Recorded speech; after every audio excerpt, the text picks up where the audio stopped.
Hello, everyone. We are going to be reading another scary story today. This one is called Skinwalker.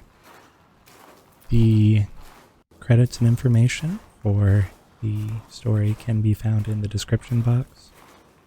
I did not write this, and with that out of the way, let's get into the narration.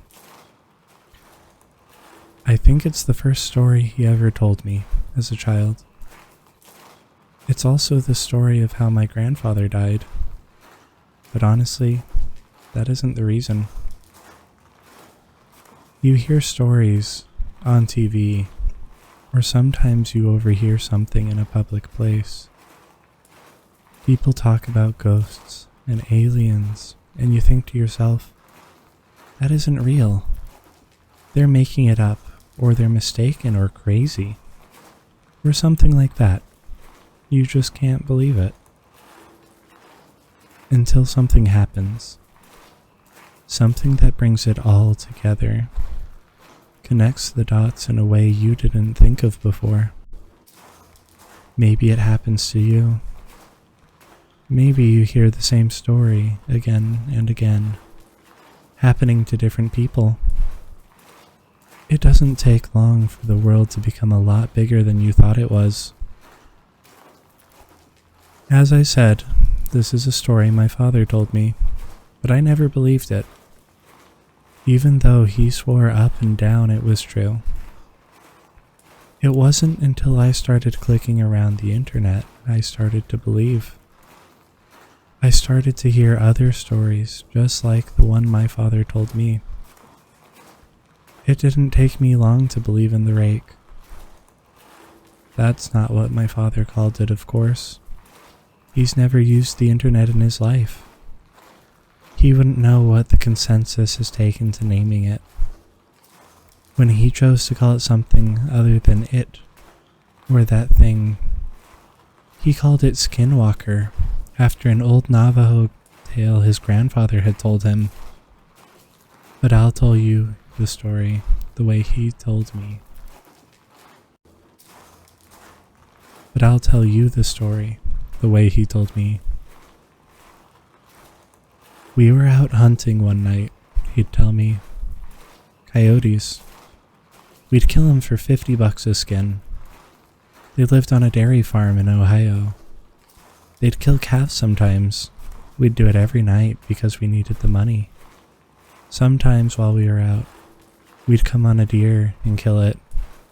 Our landlord didn't mind, and it could feed our family for a few nights and save us some money. Anyway, we were done making our rounds and heading home, walking, because we didn't have a car or some four-wheeler back then. We'd cut through the woods. That's when we came up on it. Blood. Everywhere. Splattered on the trees, in the grass, in the creek. Everywhere.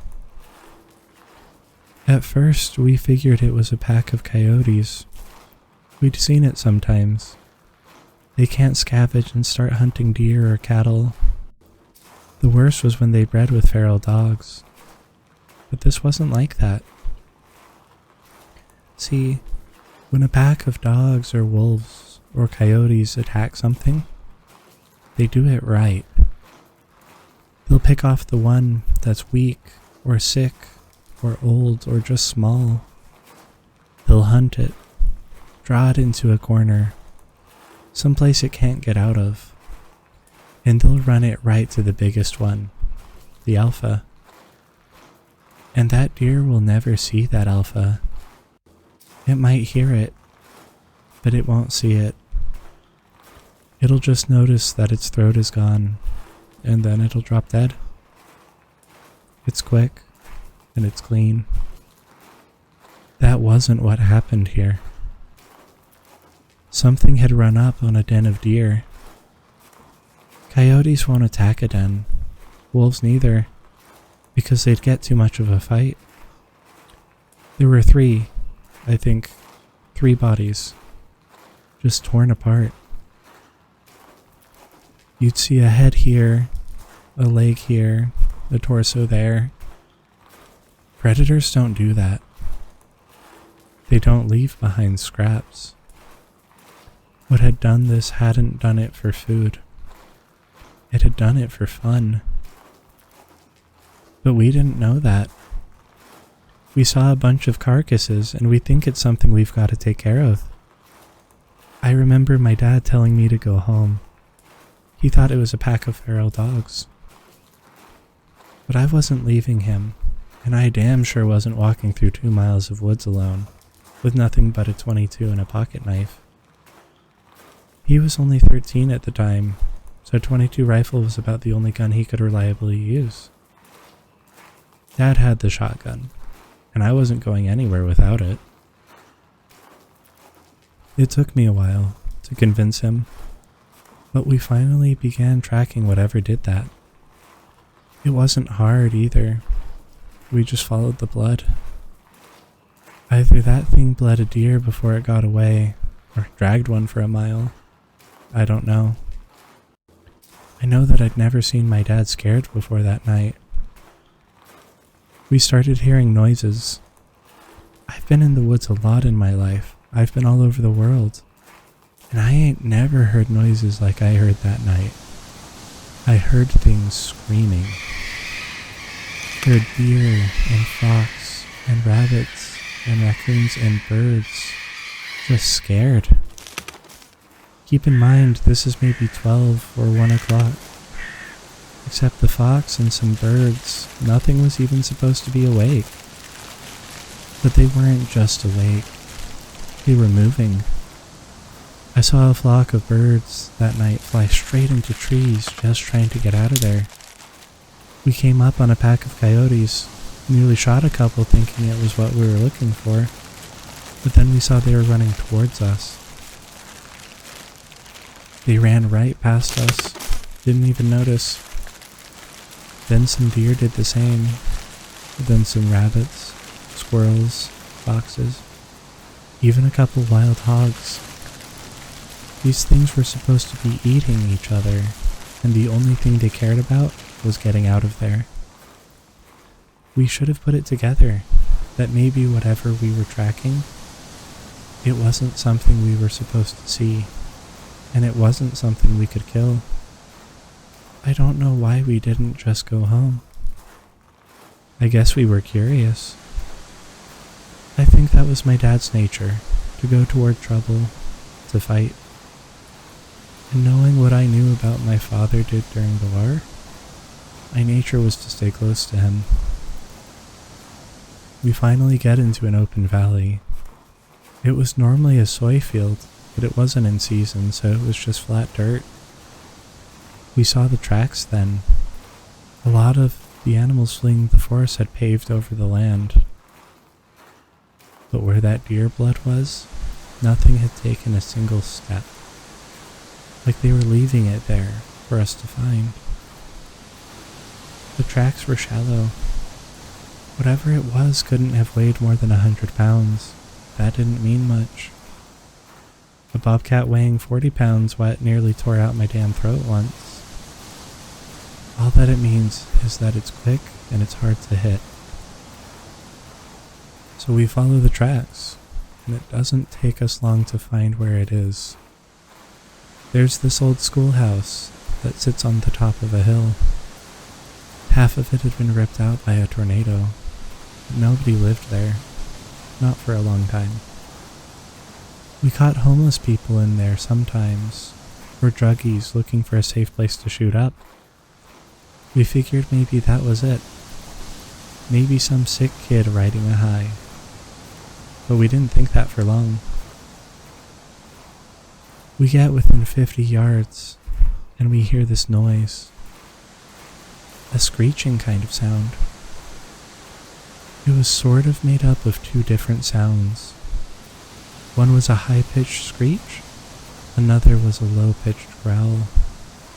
It was making both at the same time. We get within 20 yards and we hear the sound. I can remember thinking it sounded like paper being torn apart, while someone was swinging water in a bucket back and forth. Dad looks at me, kneels down and whispers, I gotta stay behind him, 'cause we're about to corner him. Any animal will fight when it's cornered, especially when it's a predator. We can tell by the tracks that it's just one. He tells me it's probably a single feral dog, probably rabid. The plan is to sneak up on it while it's eating, shoot it, and then keep shooting it till it don't move no more, then slit its throat. If it gets to Dad, it's my job to shoot or stab it to get it off of him.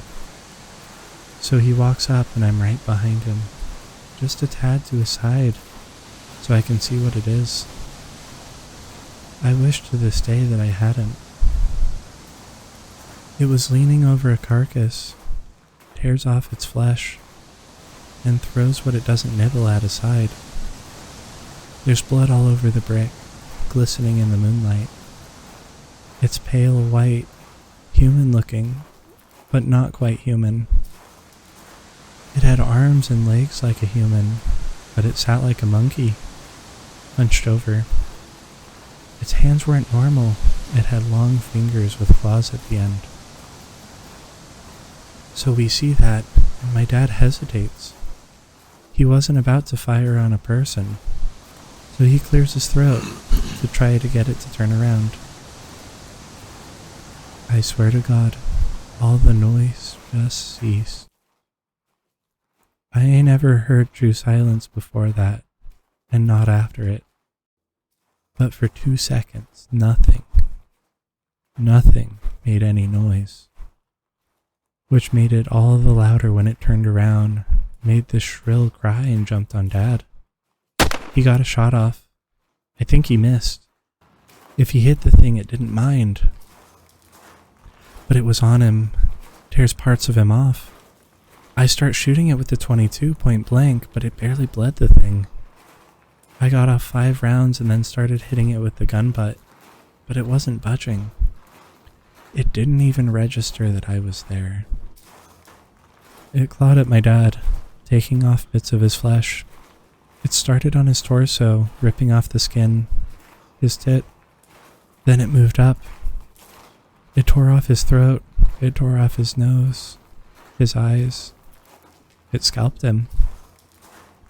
Then it started digging in and ripped off the bottom half of his jaw, the little bones and that tube in your neck, and then his ribs. I don't exactly remember what happened, but somehow my dad's knife ends up in the thing's shoulder, and my dad ends up on my back.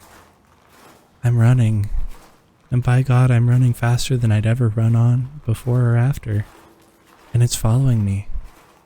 I end up back in the woods, opposite the ones we've been in. I'm heading towards my landlord's house because it's half a mile away. I can hear this thing screeching and moaning. I hear the tree branches crack and get thrown around. It sounds like someone's taking an axe to every single tree I pass. It's cracking so loud and often, but I just ain't looking back. Finally, I trip into gravel. I look up and there's my landlord and a bunch of his buddies drinking around a campfire. I scream and I cry, and they come over. I'm telling them to call an ambulance, and he looks at me, and I'll never forget what he said. "What's that on your back?" he asked me. Just as he said it, he saw one of those god-awful flannel shirts my dad wore everywhere. It was what was left of my dad. Most of his head, his torso, but nothing after the waist. Suddenly we hear it, screeching. He grabs me, my dad gets thrown on the ground. I'm fighting him, crying because I think we can still save him. Somehow, but my dad's been gone before I ever picked him up. He has to pick me up and throw me inside before I come with him. He and his buddies were all inside and they're locking their doors and getting guns. The landlord's asking me what happened. What happened? But I just don't know what to tell him. He pieced enough of it all together to understand that there was something dangerous there. All the lights in the house are on, and someone calls the cops. They'll be there, but in 15 minutes. We look outside, and see it walk in front of the fire they'd made. Don't know what it is. One of them says it looks like an ape. Suddenly, something goes through the window. We shoot at it, but it ain't the thing. It's my landlord's dog. Just the body, though. Not his head or legs. We start pushing things in front of doors and windows when we hear something in the garage. I remember one of his friends saying that the doors were open. We hear metal and glass just get ripped apart. We put a couch and a TV in front of the door to the garage. It banged around some more, but then it got quiet. Not silent like it was before. We could hear it move around some, and the guys were talking, making sure the guns were ready. Someone hands me a pistol. No sooner did I cock the hammer back than did we hear something shatter upstairs. Then we heard it screech again. Except now it was louder, and it didn't echo and fade out. Because it was inside. We all rushed the one door leading upstairs, and we got to it just as the thing did. It opened it just a bit, and 4 or 5 men just slammed into it. It got its hand through. Someone with a shotgun took care of that. Put the barrel right up to the wrist and pulled the trigger. Cut the hand off clean. That only pissed it off though. It started pushing on that door, clawing. We were on one side pushing as best as we could, and it was on the other doing the same. That wood just wasn't going to hold, so someone tells us to keep our heads down. Suddenly the top half of the door is just gone, and my ears are ringing, and there are splinters everywhere. 2 or 3 of them just unloaded on the top of that door. I don't really know where it went after that. The police got there. I was still glued to that door, what was left of it. The sun was up before they got me off of it. They put me in a hospital for a while. A lot of people talked to me, but I didn't talk back. Not for a long, long time.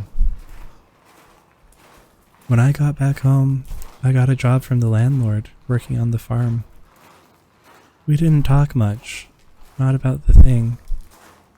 But I signed up for the army when I was 19 and he sat me down to drink some scotch as a send-off.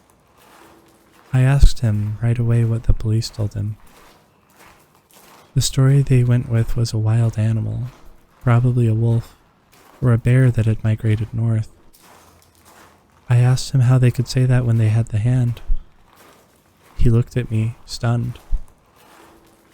He tells me that the hand never made it back to the station. The cop who had it in his car wrecked. Drove into a tree and died on impact. The hand was never found, probably taken away by an animal. The cops, when they acknowledged the hand existed at all, said it was simply the paw of a bear that looked like a human hand. I never talked to the landlord again. He went missing when I was in basic. The cops never found him. They said he owed some people some money and just ran away, but I don't think it's that simple. I never went back to those woods. I wouldn't even if I had the whole goddamn US Army at my back. But that was a lie. When my mother died, I don't think my father felt he had anything left, and that he might as well settle old scores. He went to those woods. He never came back. The FBI was called. They did a show for everyone involved, but I knew they weren't really looking. I had to get one drunk and slip him a few 50s before he finally told me that they get a few calls about those woods every year. About someone up and vanishing. But that was all he wanted to tell me. Before he got up and left with the rest of his team, he wrote "The Rake" onto a napkin. I didn't know what it meant until I searched for it on the internet. Honestly, I would have rather not known.